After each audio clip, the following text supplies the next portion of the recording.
Welcome to Crash Course, a podcast about business, political, and social disruption, and what we can learn from it. I'm Tim O'Brien. Today's Crash Course, Britain versus Brexit. I'm old enough to remember that when British voters decided back in June 2016 to end their 43-year membership in the European Union, it seemed the most surreal political and economic event imaginable. Brexit, Britain exiting the EU, remains a watershed moment. The European Union was a statement of purpose as much as a trade relationship. It symbolized European countries putting centuries of hostility and 2 world wars behind them in the interest of economic cooperation. It represented European countries recognizing they had a more muscular global trade profile competing together rather than separately against powerhouses like the US. Brexit turned that on its head. It revealed the Tory party as captive to its far-right constituency and put issues like immigration, regulation, globalization, and the identities of both Europe and the UK up for grabs. Joining Crash Course to help make sense of this is Bloomberg Opinion columnist Adrian Wooldridge. Adrian had a storied career at The Economist before joining our team, and he's an erudite, contrarian, and delightful observer of political economy and England. Welcome, Adrian. Thank you for that. So can we talk a little bit about Englishness, for lack of a better word?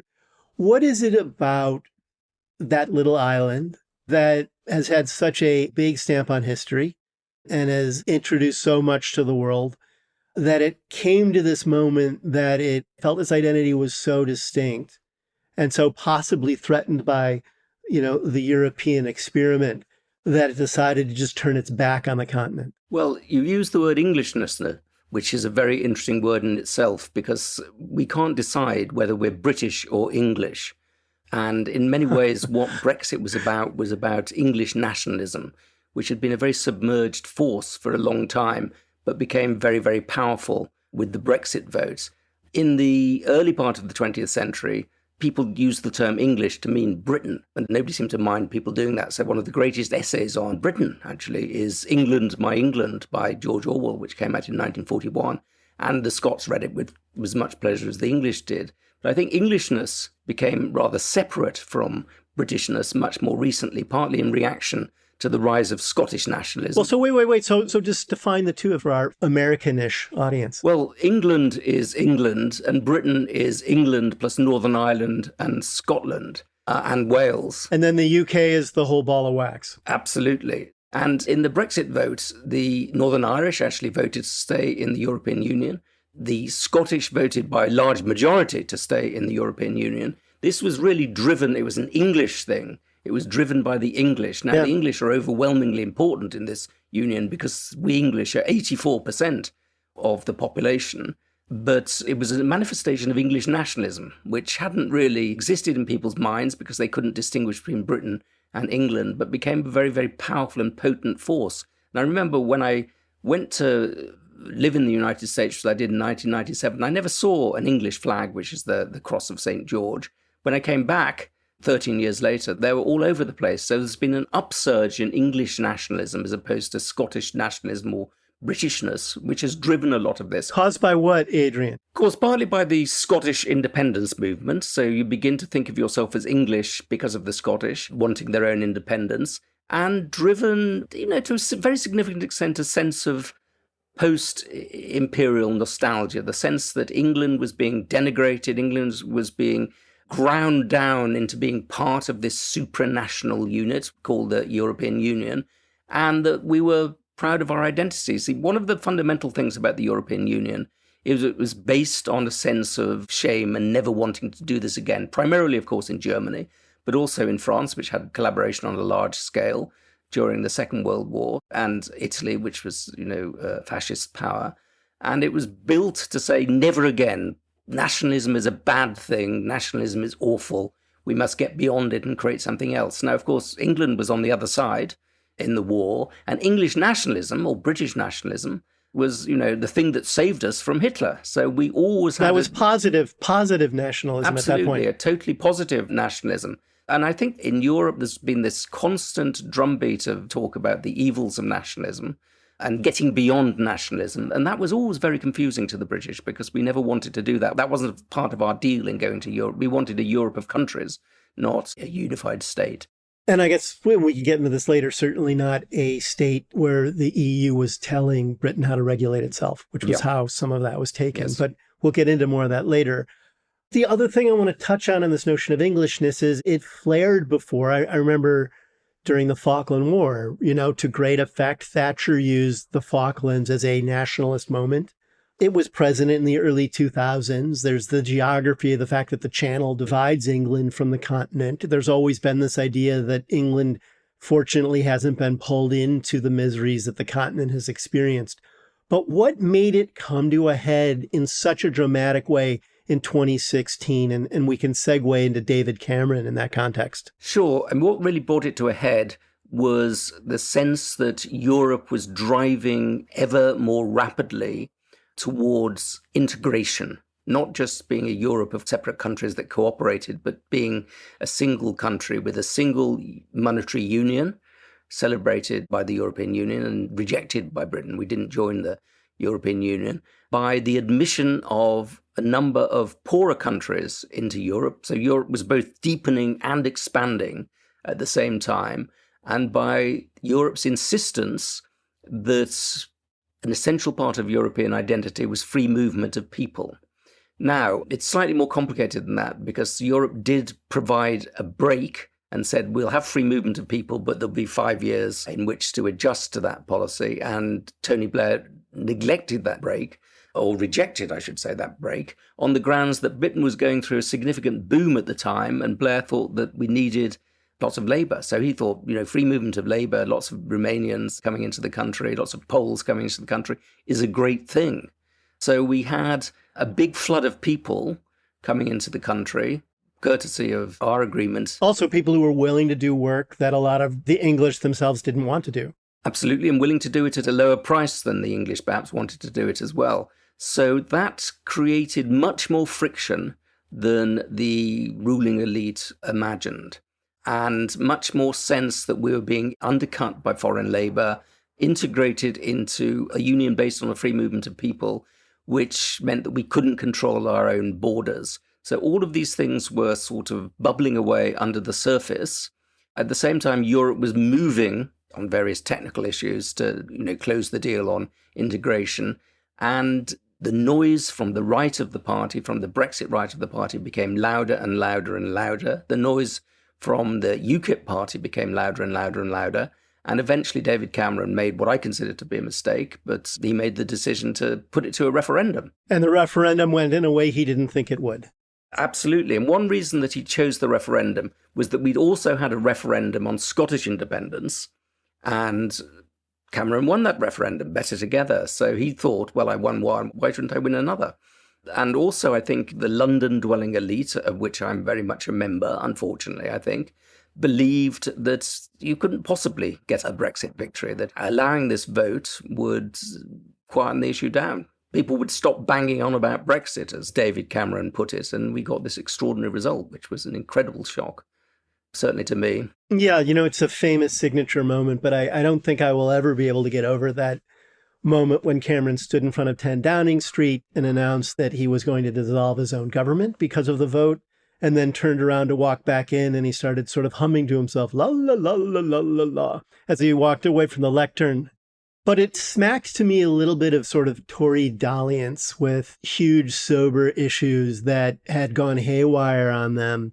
And you could sort of merrily walk away from it because it wasn't going to directly affect you. I want to tell you a little anecdote from about, I guess, a year ago or maybe 2 years ago.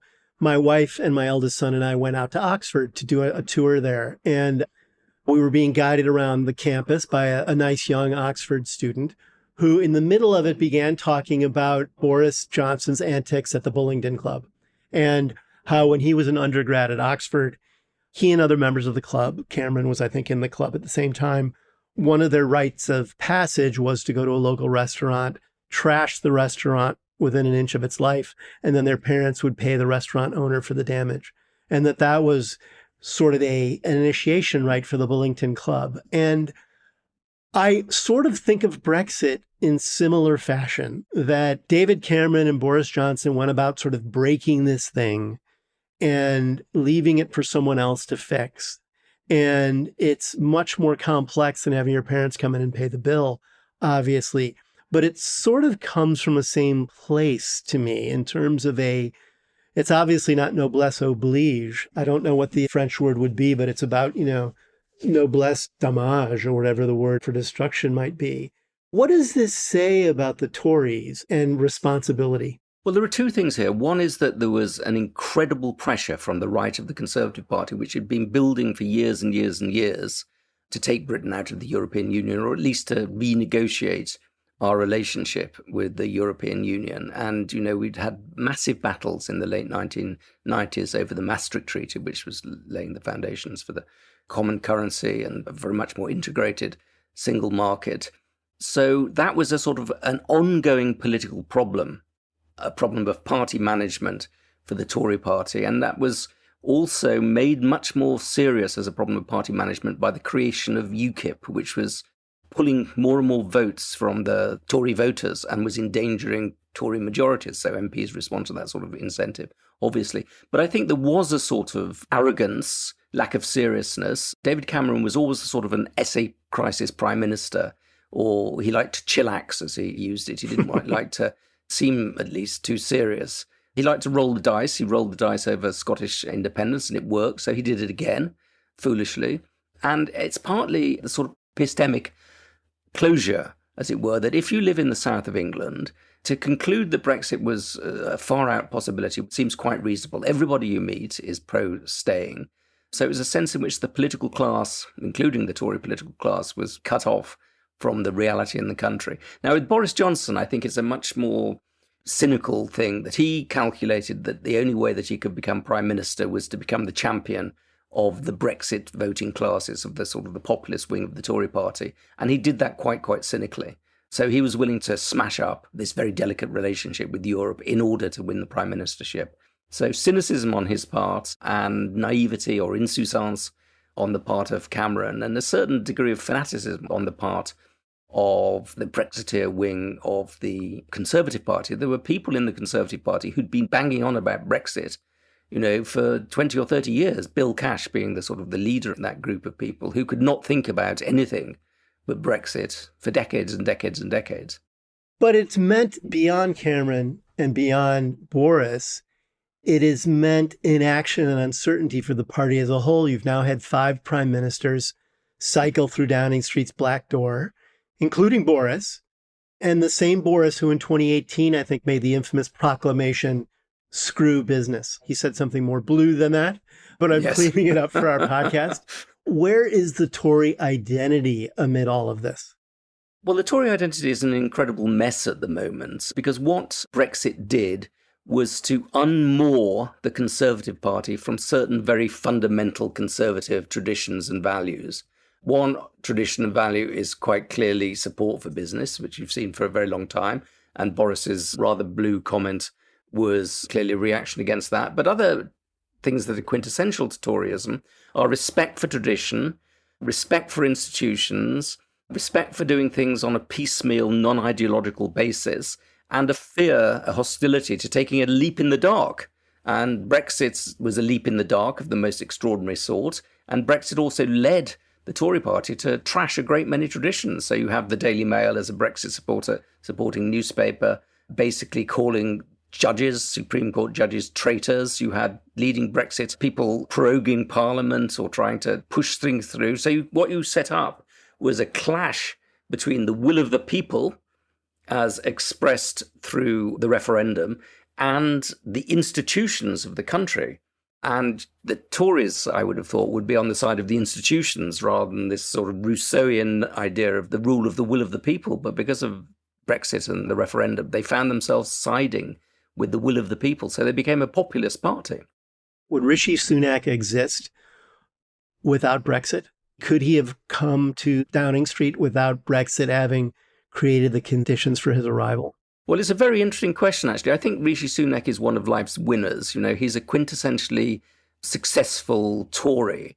And he combines two characteristics which are very, very interesting. One is that he's a very new figure in that his parents were immigrants who came to this country, and he came from a sort of middle-class background whereby he wouldn't really naturally go to Winchester public school, from a striving, upwardly mobile background. So in that sense, he's very different from Cameron. He belongs to a different England. But in another sense, he is quite quintessentially Tory. He's a Thatcherite, he's a social conservative, albeit a Hindu rather than a Christian.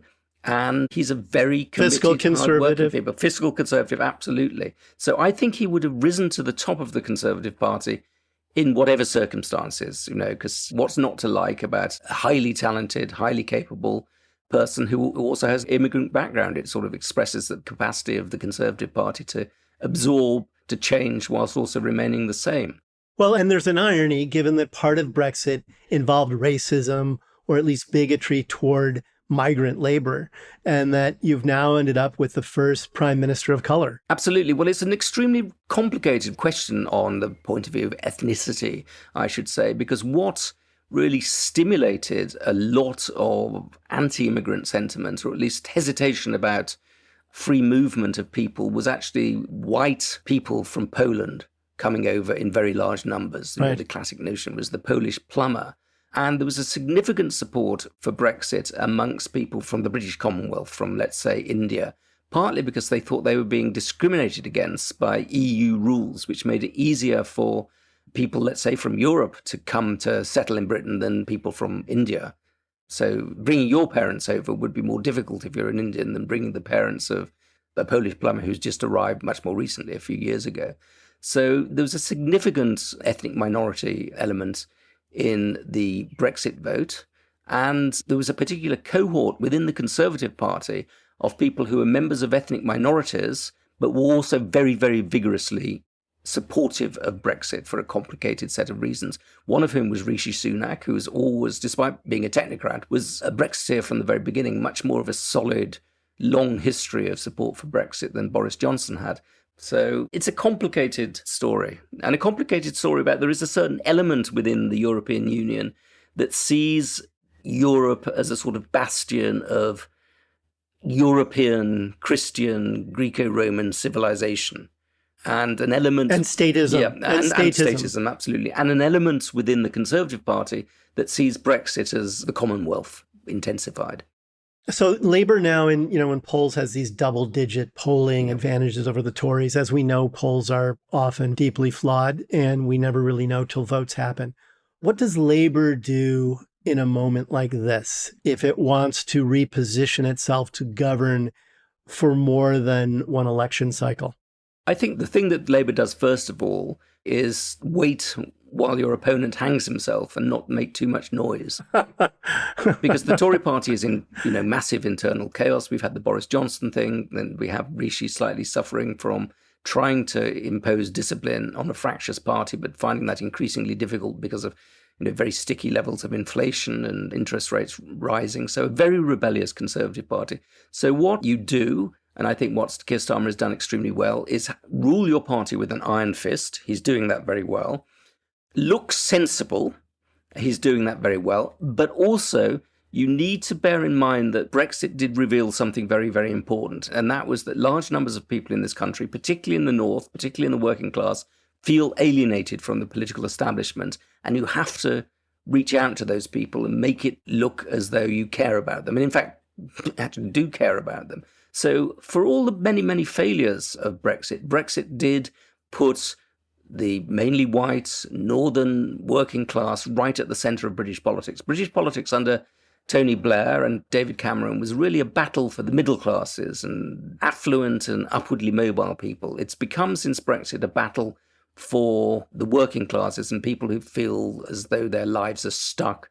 Sometimes they're called the just about managing people. And next election will be about that. So, Starmer, you look at those people. You also reposition yourself as a pro-business party. You have to remember that in 2019, the Labour Party was led by a Marxist who really, really hated business. And that was something which in a capitalist economy is not really a way to prosperity. So Keir Starmer is now making it very clear that he's a pro-business party. So he moved to the centre that was occupied so well by Blair, but also focus on the just about managing, look at the northern working classes and try and appeal to those as well. So you will get a strange combination of Starmer being very pro-business, emphasizing the incredible mess that the Tories have made, or the incredible volatility of politics in the last few years, but also I think you'll probably see him waving the Union Jack, the flag, and talking a lot about cultural conservatism, I think.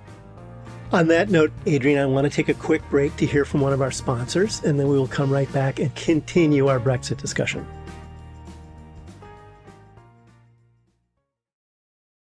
I'm back with Adrian Wooldridge, a Bloomberg Opinion columnist and savant, who is educating me about the ins and outs of Brexit and what it means for Britain's economy and character and future.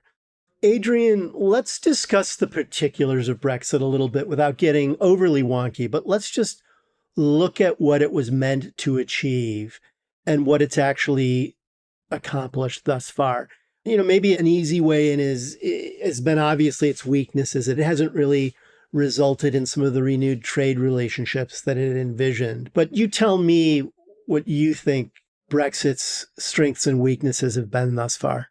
One of the big problems with Brexit was that the pro-Brexit people were never very clear about what it was meant to achieve, or to put it more accurately, that different factions within the pro-Brexit movement wanted very, very different things from it. There was a globalist faction, radical free market faction within the Brexit movement that said what they wanted to do was to get out of the European Union because the European Union was a statist, sort of anti-capitalist almost project. They wanted to burst free of that and turn Britain into a sort of beacon of free market and, compete globally, focus on the whole world market and make sure that you liberated business, reduced regulations in ways that you couldn't do while you were in the European Union, and outcompete the European Union on the global stage. So that was the free market wing of the Brexit case. But then there were a lot of other people who wanted exactly the opposite. They wanted protection from what they saw as an increasingly hostile, difficult, frightening world. They were like hobbits who wanted to burrow in their hobbit holes and not deal with the rest of the world. So they wanted tighter control in immigration. Many of them wanted a much more top-down style of capitalism, state companies. And so these people marched together, but behind completely different visions of what Brexit was about. And what you've had is these two visions repeatedly clashing with each other and a resulting mess. And Boris Johnson, of course, given his nature, tried to have it both ways, tried to, have his cake and eat it by talking about global Brexit, becoming a much more globally oriented country, whilst at the same time talking about increasing public spending and building up certain barriers to free competition at home. So these two things have never been resolved. And you've had policy confusions because of that. But also it's been very, very, very difficult to test whether Brexit is being successful or whether it's failing, because you don't know what it's trying to do. Well, the idea at its core was you would unshackle the British economy from rules and regulations that these statists, Europeans were trying to impose. Yes. And it would cause entrepreneurial growth and new investment. And you could find trade relations elsewhere, specifically with the United States, that somehow this huge bowl of trade that was England's relationship with the EU would get filled by a deeper relationship with the US. And that hasn't happened. Absolutely. One of the many problems with the Brexit promise was that the Brexiteers thought that Brexit would be quite easy. And they thought that negotiating a free trade deal with the United States would be quite easy. And to believe that, you have to know very, very little about trade deals with the United States, because it's one of the most difficult things you can possibly do, negotiate a free trade deal with, a very large and law-obsessed power across the Atlantic. But what's gone wrong with all of this, apart from the fact that we didn't know what we were doing in the first place, was many things. But we have seen the economy take a big hit as a result of that. Now, there are very many different calculations as to how big that hit is. I think the Bloomberg estimate is about 4% of GDP, or £100 billion in cost. Of what is the world's sixth largest economy. What the economy would be had we not gone in for Brexit. Now, it's obviously very difficult to calculate because we've had the pandemic, which had a huge impact on economies all around the world. But you can see various things going on, such as the fact that Britain has the lowest rate of growth in the G7, I think, at the moment is lagging behind those countries, such as the fact that you can see trade with European countries going down, but not being compensated for by, let's say, a US trade deal.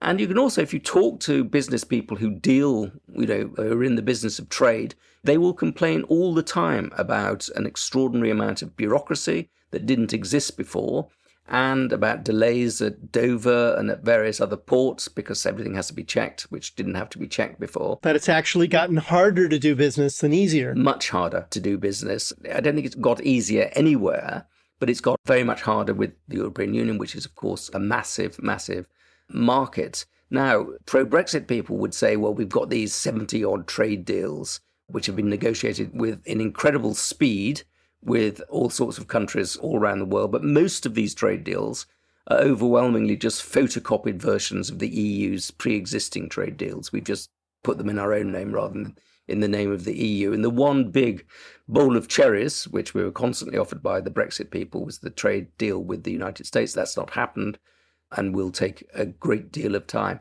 But the other thing I think it's very important to emphasize is the opportunity costs of Brexit. We spent the last 7 years at war with ourselves or with each other about Brexit, and we devoted an enormous amount of political and intellectual energy to this fight.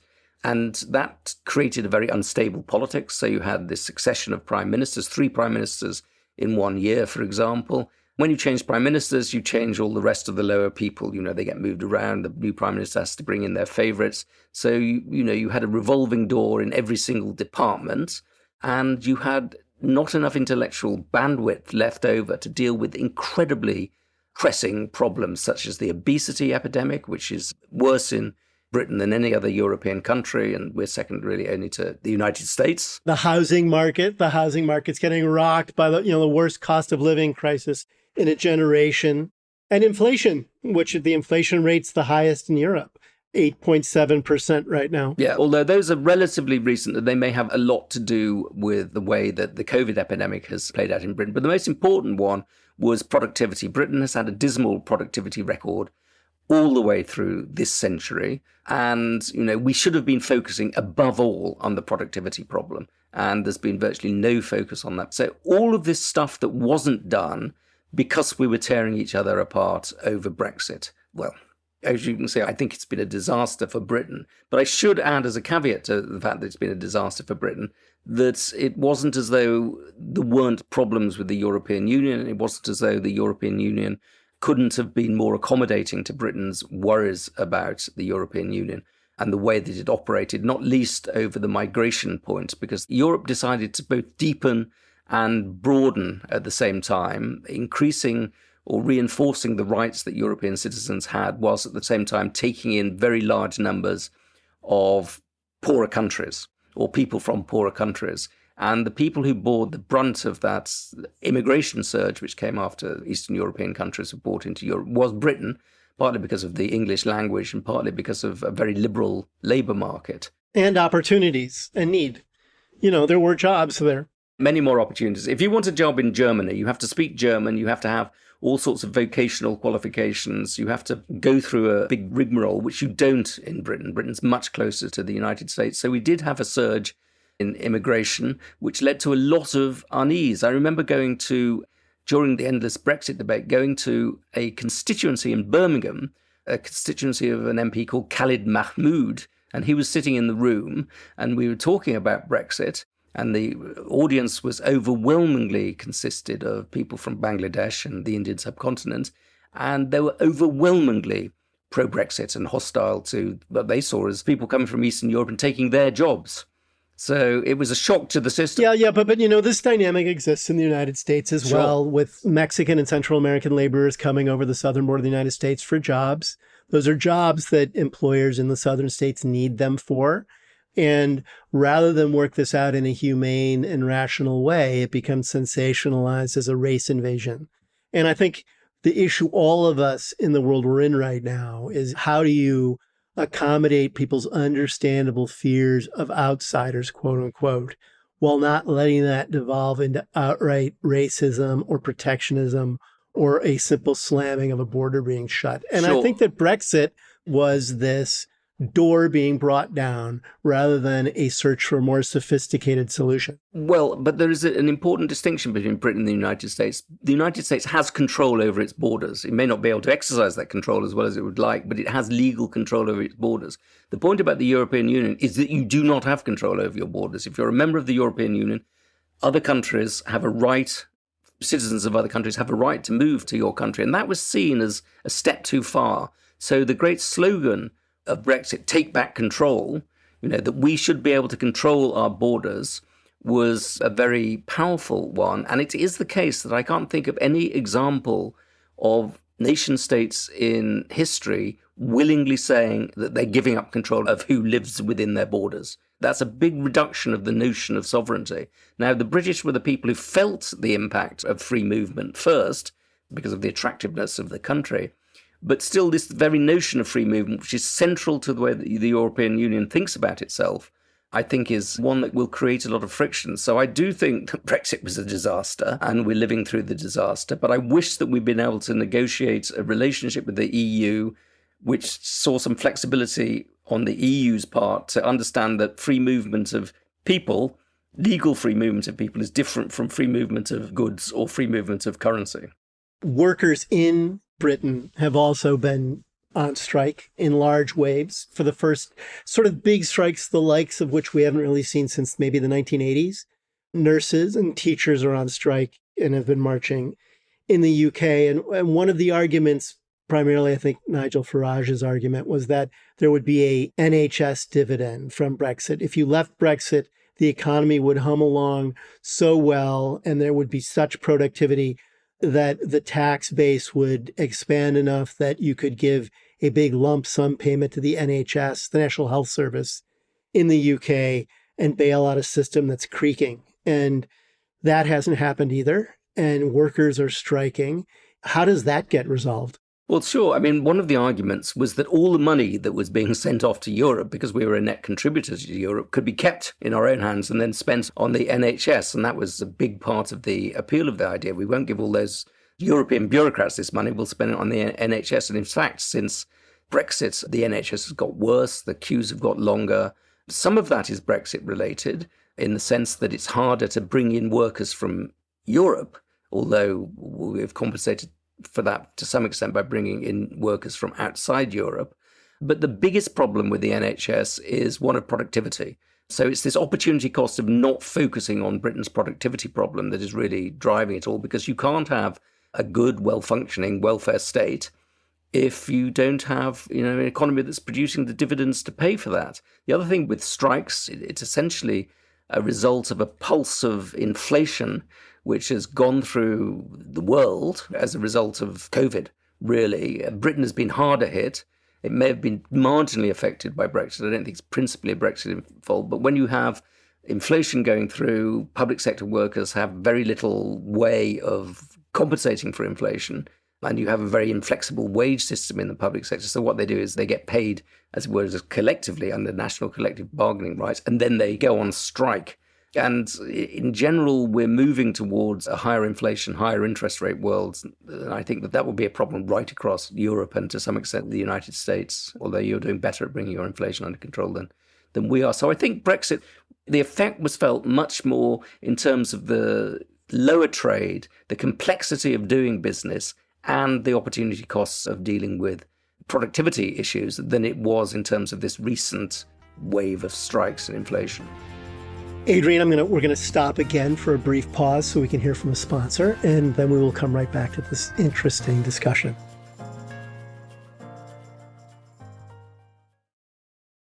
I'm back with Adrian Wooldridge, a columnist for Bloomberg Opinion.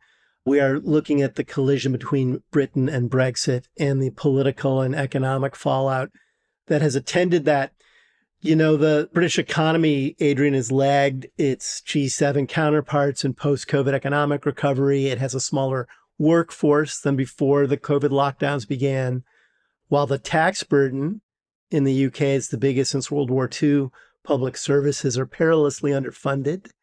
And foreign direct investment in the UK has slowed down. France recently overtook Britain as a pet destination for foreign direct investment projects for the first time in 20 years.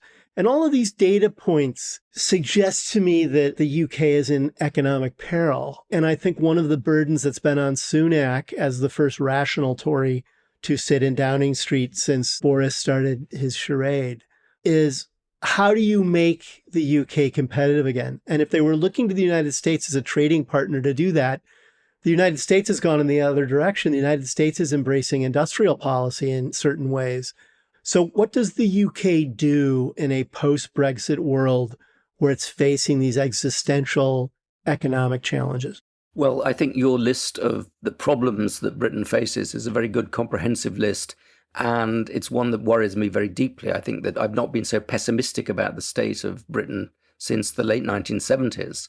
It's truly dismal at the moment. And it's dismal partly because in the late 1970s, we at least had a coherent set of policies which could come in and address those problems. Now we don't really seem to have a coherent set of policies.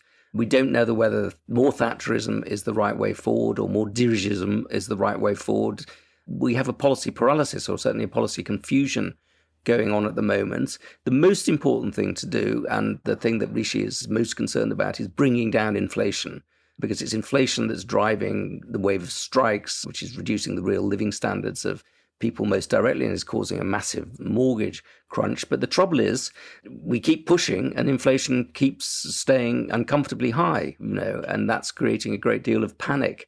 So unless they get inflation down, nothing else can really be done. There's the issue of the boats, which is creating a lot of disquiet. But above all... The boats meaning migrants trying to cross to seek asylum or residency in the UK. And that leads to two sets of problems. One is the boats sink and people die. And another is people come here and then you have a problem of housing them. And a lot of the places where they're housed are in seaside communities, which are already quite volatile and quite poor, which drove a lot of the Brexit anger, actually, and that is coming back. But the most worrying problem about Britain is this underlying low productivity. There's no quick fix to that. We should have been focusing on that for the last 20 years or more. And certainly for the last 10 years, we've been, particularly the Tory party, has been obsessed by Brexit. We have another potentially serious problem coming ahead, which is that the Labour Party wins the election, but only just, and is dependent, let's say, on Scottish nationalist votes or on Liberal Democrat votes. And then you not only continue with unstable government and an inability to govern, to deliver policy, but also what the Scots nationalists will demand is another referendum, which will make even more instability. And what the Liberal Democrats will demand, I should think, will be big changes to the voting system.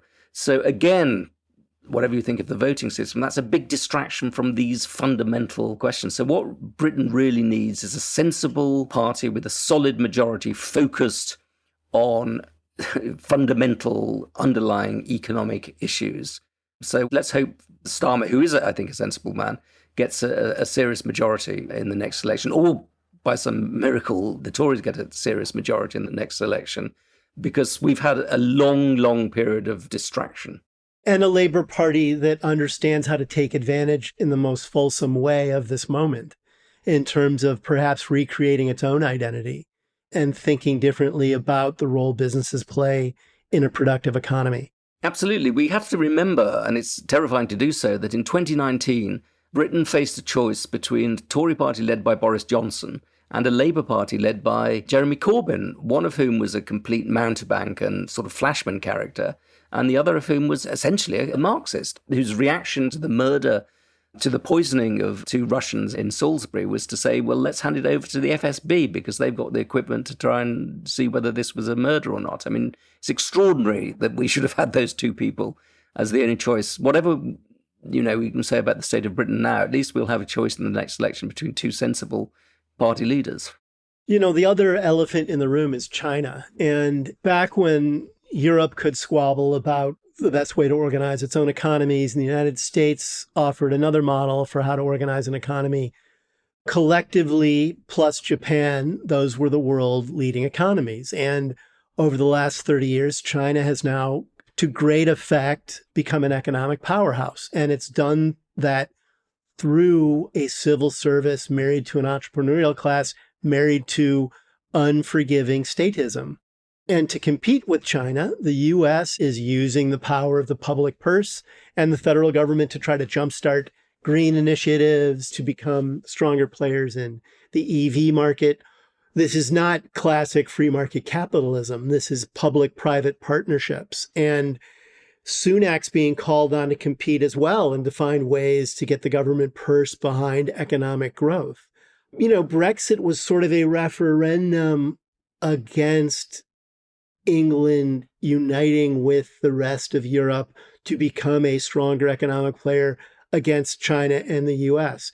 Does that have to be rethought now? Does that sort of philosophical dispensation have to be reconsidered given what China means in the world as an economic powerhouse and some of the things that are happening in the US right now? I think it should be rethought, but I don't think it can be rethought in the sense I don't think we can really, any time in the near future, revisit Brexit. And what Brexit was not only mismanaged, but incredibly mistimed. Brexit took place at a time when the world was very visibly fragmenting into big regional blocks, the China-centric bloc, the US-centric bloc, and the European bloc. And Britain decided to sort of go it alone, and the globalists amongst the Brexiteers decided to go for a global market at a time when the global market was being carved up.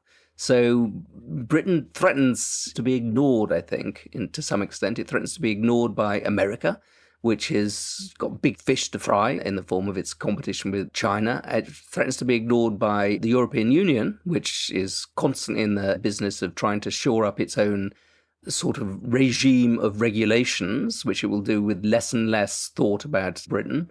And it threatens to be looking for trade deals with, Mongolia. Small economies there.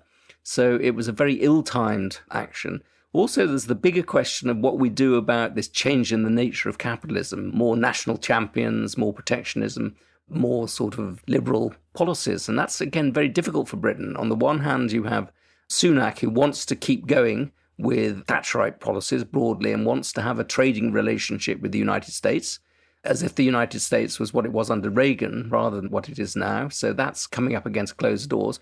But then you have the Labour Party looking at Bidenomics and saying, yeah, let's have some of that ourselves. So the Labour Party wants to create a national champion energy company. It wants to have a green transition. Semiconductors. All of that sort of stuff. And it wants to have a green transition in which up until only the other day, they were talking about spending £30 billion a year in green subsidies. Now they're thinking, oh my God, we've got a high interest rate environment. We can't possibly afford this. We've got a business community that's very nervous. And so they're scaling back these suggestions completely, putting them right back. So one of the things that I think might well happen to Britain is it'll be caught in the headlights, as it were. America will go its way, China will go its way, Europe will go its way, and Britain will be paralyzed between all these various options and won't really know what its economic identity is in this very sort of dynamically changing world. Who would have thunk it? Who would have thunk it? Indeed.